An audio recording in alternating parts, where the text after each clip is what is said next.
Recursos didácticos para estudiar teoría literaria y literatura hispanoamericana.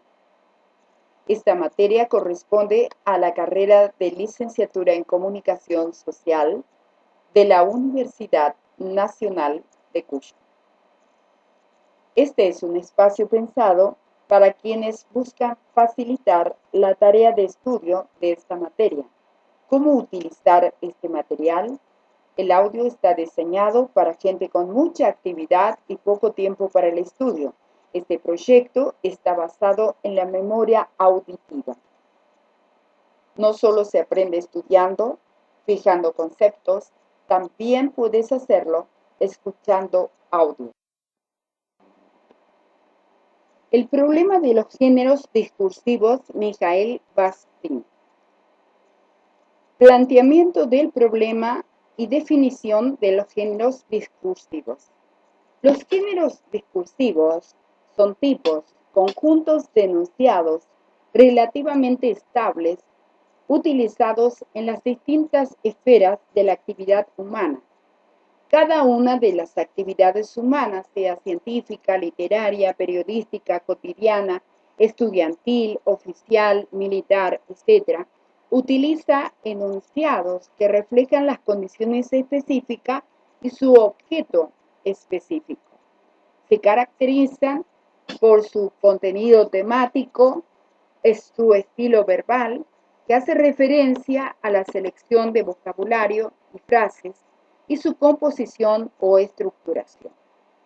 Dicho de otra manera, los enunciados determinan una función específica, ya sea científica, técnica, literaria, etc., y también determinan condiciones específicas, es decir, un entorno propio de cada área. Esto es lo que llamamos géneros discursivos. Repetimos, los géneros discursivos poseen un contenido temático, un estilo verbal y una composición. La variedad de los géneros discursivos es inmensa, porque tal variedad está estrechamente ligada a la gran actividad humana y cada género se va complejizando en la misma medida que se complejiza la actividad humana. Asimismo, lo que llamamos géneros discursivos tienen un gran alcance, desde las réplicas de un diálogo cotidiano hasta los géneros literarios, pasando por un decreto, una orden militar, un informe científico, etc. Precisamente por su heterogeneidad, nunca se les había dedicado un estudio y una clasificación adecuada. Siempre se había hecho hincapié en sus diferencias y no en su factor común, su naturaleza verbal o lingüística común. Podemos pensar entonces que el lenguaje participa de la vida a través de los enunciados concretos que la conforman. Los géneros discursivos se dividen en primarios o simples y secundarios o complejos, así como, por ejemplo, las novelas, los dramas, los informes científicos, grandes géneros periodísticos. Siendo los géneros discursivos primarios las células constitutivas de los géneros discursivos secundarios. Los géneros discursivos secundarios absorben, reelaboran los primarios, de manera que un diálogo cotidiano incluido dentro de una novela conserva su forma y su sentido a partir de esta totalidad llamada novela, o sea, como acontecimiento artístico, pero deja de ser, digamos, el suceso de la vida cotidiana. Con respecto al estilo de los géneros discursivos, todo estilo está íntimamente ligado con el enunciado, en consecuencia, con un determinado género discursivo. De hecho, hay un estilo, donde hay un estilo, hay un género discursivo. Todo enunciado, en mayor o menor medida, refleja la individualidad del hablante o del escritor. Deja, digamos, en esos enunciados su estilo personal. Decimos que esto sucede en mayor o menor medida, porque hay géneros discursivos que se prestan especialmente para absorber y reflejar la individualidad del autor del enunciado. Por ejemplo, los géneros literarios. Tenemos ejemplos, las novelas, las poesías, el cuento, el teatro. La manifestación de ese estilo individual es parte del propósito mismo de ese enunciado. En los géneros discursivos donde hay una menor cabida para la manifestación de la individualidad del emisor del enunciado, son, por ejemplo, las órdenes militares, los contratos, los escritos judiciales, las cartas comerciales. Su objetivo mayormente es producir un epifenómeno del enunciado, es decir, un producto complementario de este, más allá de exhibir un estilo individual. También el estilo está indisolublemente ligado a determinados temas y sobre todo a determinadas formas de composición. Con el estilo están relacionadas las maneras de estructuración de una totalidad, los tipos de conclusión, las clases de relación que se establecen entre hablante y otros participantes de la comunicación discursiva, oyentes o lectores, compañeros, el discurso ajeno, etc. Los géneros discursivos, los enunciados pueden ser analizados de distintas maneras. Desde el punto de vista de la gramática, si lo vemos como un elemento del sistema llamado lengua, tendremos un fenómeno gramatical. O también podemos analizarlo desde el punto de vista estilístico. Tendremos un fenómeno de estilo en aquel enunciado analizado dentro de su misma totalidad o de un género discursivo. De todas maneras, hay puntos en los cuales gramática y estilística se complementan, se convergen, comparten terrenos comunes. La simple selección de una forma gramatical determinada en detrimento de otras es por parte del hablante un acto estilístico. Por esto, estos dos puntos de vista sobre el mismo fenómeno lingüístico no deben sustituir el uno al otro y no son incompatibles, sino que deben combinarse mutuamente, ya que el enunciado estudiado como una unidad real de la comunicación discursiva no permitirá comprender la índole de las unidades de la lengua, es decir, la palabra y la oración.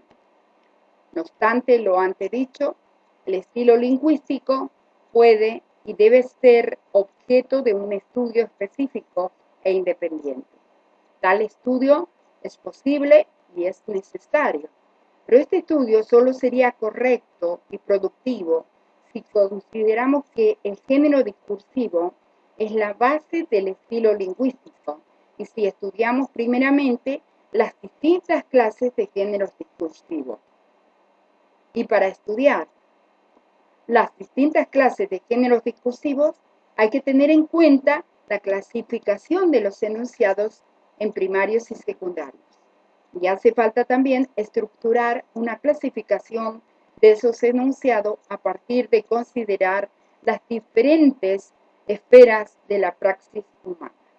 Estos dos factores son la unidad de fundamento de la clasificación de los géneros discursivos.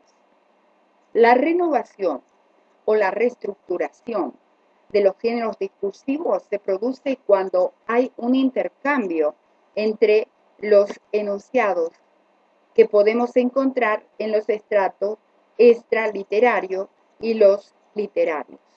De esta forma se producen nuevas maneras de estructurar una totalidad discursiva con el objeto de concluirla, de tomar en cuenta al oyente o participante, de desalmidonarlos. En el caso de géneros literarios, así se da paso a una mayor dialogización, se los torna menos monológicos y se insta a una mayor participación del oyente o del lector. El enunciado como unidad de la comunicación discursiva. Diferencia entre esta y las unidades de la lengua. Más allá de las diversas tendencias sobre la función comunicativa que tiene la lengua, en esencia esta se genera a partir de la necesidad que tiene el hombre de expresarse y objetivarse a sí mismo. Lo coincidente en todos los enfoques teóricos es que se subestima a los otros participantes de la comunicación discursiva, como si el hablante hablase solo. Así, el oyente es pasivo. Su única función es comprender al hablante. Esta ficción científica, como lo llama Bakhtin, parece ser una constante en la lingüística. La corriente discursiva única, el oyente, el que comprende, forman parte de esa representación esquemática formada por un hablante, un oyente y una flecha unidireccional de hablante a oyente que representa el discurso. Esta representación esquemática es apenas un momento, por demás efímero y abstracto, del proceso de la comunicación discursiva. Lo cierto es que el oyente percibe y comprende el significado lingüístico del discurso y simultáneamente toma respecto de este discurso una activa postura de respuesta. Es decir, que toda comprensión va más allá de sí misma al ser punto de partida de una respuesta, comprensión activa. Esta respuesta no siempre es en voz alta. La comprensión activa puede traducirse en una acción inmediata, por ejemplo, cumplimiento de una orden, o una acción retardada, por ejemplo, la poesía, los géneros líricos. Las respuestas de acción retardada surgen de la comprensión activa que queda en silencio dentro del oyente, pero que tarde o temprano resurgirán en los discursos posteriores o en la conducta del oyente. Aclaremos que el hablante espera alguna de estas respuestas. No se conforma con ver reproducida su idea en la cabeza ajena. Antes bien buscará una contestación, un sentimiento, una participación, una objeción, una opinión, un cumplimiento, etc. Por otra parte, todo hablan a su vez contestatario, además de contar con el sistema de la lengua, cuenta con la presencia de ciertos enunciados propios y ajenos, con los cuales su propio enunciado teje todo tipo de relaciones. Los rebate, se basa en ello, lo supone conocido por parte de su oyente, etc. Veamos así que todo enunciado es el eslabón de la cadena más complejamente organizada de otros enunciados. La unidad real de la comunicación discursiva es el enunciado. El discurso existe en la realidad solo en forma de enunciados, vertidos por hablantes o sujetos del discurso, y no existe fuera de esta forma. Naturalmente, los enunciados pueden diferir en su extensión, contenido, composición, pero coinciden en sus rasgos comunes, estructurales. Uno de esos rasgos es la frontera. Las fronteras de cada enunciado se determinan a través del cambio de los sujetos discursivos, o sea, por una alternancia de los hablantes. Esto puede verse fácilmente en un reportaje o un diálogo cotidiano, pero ¿qué pasa con la novela? ¿También tiene un principio y un fin? ¿Cómo se definió más arriba, puesto que antes que ella están los enunciados de otros y después del final vendrán los enunciados respuestas de otros? El enunciado no es una unidad convencional, sino real. El cambio de sujetos discursivos se da por la cesión de la palabra, cuando yo concedo la palabra al otro, cosa que se produce ante el silencio que indica que el hablante ha concluido su alocución. Esta relación entre enunciados puede verse más claramente en un ejemplo clásico, las réplicas de un diálogo. Tal relación es posible solo entre enunciados porque pertenecen a diferentes sujetos discursivos. Presupone la existencia de otros miembros de una comunicación discursiva. Por esta última razón, estas relaciones son inconcebibles entre palabras u oraciones, es decir, dentro de un enunciado dado. Los límites de la oración jamás se determinan por el cambio de los sujetos discursivos. La oración es una idea relativamente concluida que se relaciona de una manera inmediata con otras ideas del mismo hablante dentro de la totalidad del enunciado. Al concluir la oración, el hablante hace una pausa para pasar a otra idea que redondee la anterior. El contexto de una oración sería el discurso de un mismo sujeto hablante en su totalidad. Ahora bien, si el enunciado consiste solamente en una oración, pues entonces ella está investida de todas las características que antes marcábamos para los enunciados. Es decir, que un enunciado que va dirigido a alguien está provocado por algo, tiene una finalidad, o sea, viene a ser el eslabón real en la cadena de la comunicación discursiva de alguna esfera de la actividad del hombre. El segundo de los rasgos constitutivos del enunciado es la conclusividad específica del enunciado.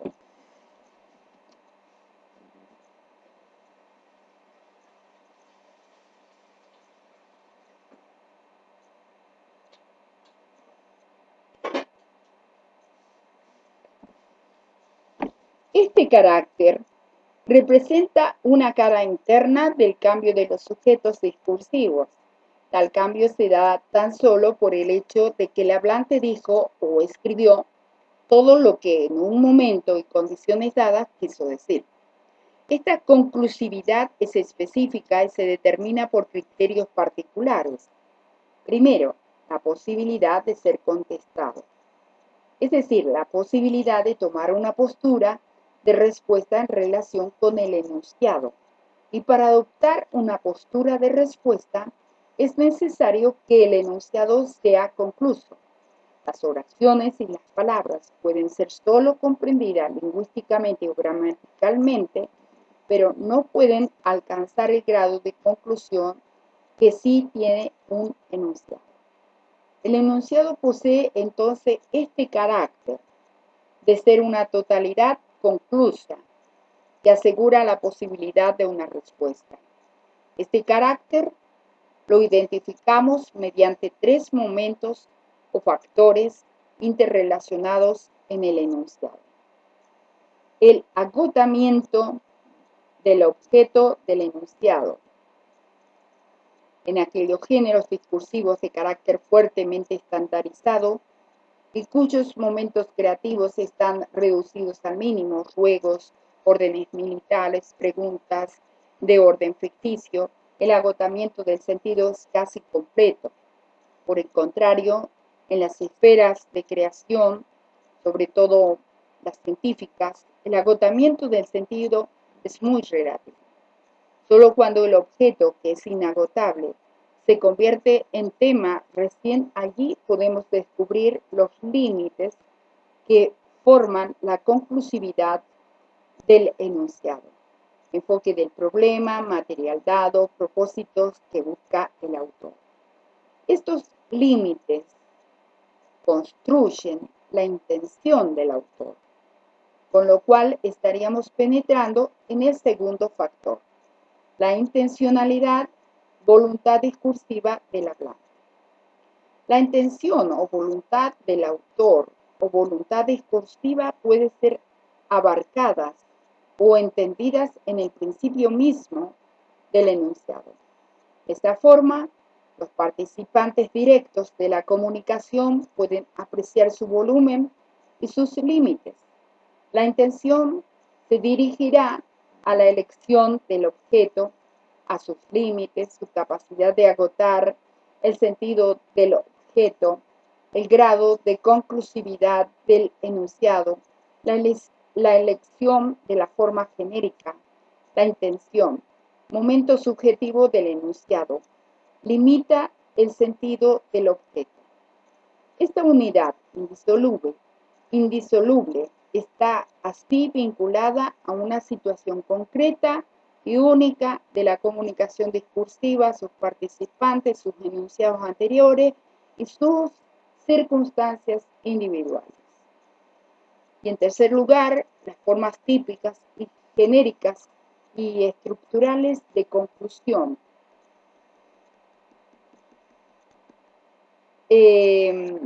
Hacemos referencias cuando el hablante elige un género discursivo determinado, se manifiesta en plenitud la voluntad discursiva. La elección del hablante se regirá por especificidad de una esfera discursiva dada, por las consideraciones del sentido del objeto o temáticas, por la situación concreta de la comunicación discursiva, por los participantes de la comunicación, etc. De aquí en más, la intención discursiva del hablante se adecua a la forma genérica elegida. Todos nuestros enunciados están enmarcados en lo que llamamos géneros discursivos. Estructuramos nuestros enunciados a través de los géneros discursivos relativamente estables. Normalmente lo usamos con sutura, sin saber de su existencia teórica. Algunos géneros son absolutamente plásticos y creativos. Otros, por el contrario, son altamente estandarizados. La variedad de estos géneros se determina por la situación discursiva, por la posición social y la relación personal entre los participantes de la comunicación. También es posible la reacentuación de los géneros.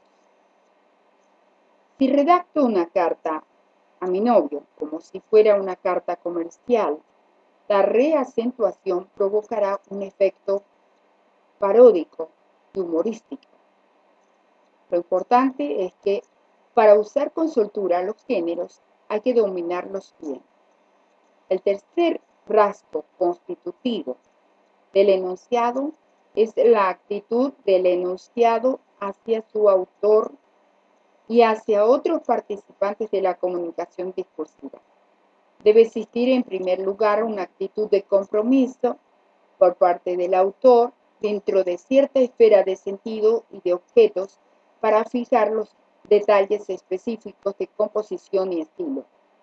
En segundo lugar, tenemos el momento expresivo, o sea, la actitud sugestiva y evaluadora desde un punto de vista emocional del hablante con respecto al contenido semántico, es decir, del significado de su propio discurso. Este momento expresivo también definirá la composición y el estilo del enunciado. Pero este momento expresivo puede ser aplicado solo y exclusivamente a los enunciados y nunca a las palabras y las oraciones. Estas son neutras, más allá de sus características morfológicas. En cambio, el enunciado neutral es impensable. La oración, la palabra como unidades de la lengua carecen de entonación expresiva. Ni siquiera podemos atribuirle determinada expresividad basándonos en su significado. Solo la adquieren inserta en los enunciados debido a que al elegir palabras para el proceso de estructuración de un enunciado, las tomamos de otros enunciados genéricamente afines a nuestro, parecidos por su tema, estilo y estructuras. El género discursivo presenta una forma típica de enunciado. No es una forma lingüística. Por lo tanto, el enunciado incluye la expresividad específica del género dado. Podemos agregar entonces que las palabras son neutras, son ajenas, son propias. Neutras para comprensión general de todos los hablantes. Ajenas porque están llenas de ecos de otros enunciados, de enunciados ajenos. Y propias porque yo las uso en situaciones con intenciones determinadas, por lo tanto se compenetran en mi expresividad, pero solo dentro del contexto de mi discurso. En resumen, el estilo y composición del enunciado se determina por su aspecto temático, objeto y sentido, y por su aspecto expresivo, o sea, por la valoración que haga el hablante hacia el tema. Pero llevando más lejos la visión, desde el punto de vista de todo enunciado, es un eslabón de una cadena de enunciados. La expresividad de nuestro enunciado es también reflejo de nuestra actitud hacia los enunciados que nos preceden. Los refutamos, nos basamos en ellos, coincidimos con ellos, opinamos sobre ellos, etc. Es decir, correlacionamos nuestra postura con las ajenas. Introducimos así enunciados ajenos en los nuestros con su misma expresividad o cambiándoles el acento, ironía, indignación, veneración. Los reevaluamos en mayor o menor medida. Encontramos así el matiz dialógico, una especie de transposición de cambio de los sujetos discursivos, puesto que mis enunciados dialogan con otros enunciados anteriores. Tengo cambio de sujetos discursivos dentro de un mismo enunciado. Así encontramos que el discurso ajeno posee expresividad propia, que es la ajena, la que el hablante original le dio al pronunciarlo, y mi expresividad, al tomarlo e insertarlo en mi discurso. Pero un enunciado no solo está relacionado con los eslabones anteriores, sino también con posteriores a la comunicación discursiva. Construimos enunciados previendo la respuesta basada en la participación activa de los otros.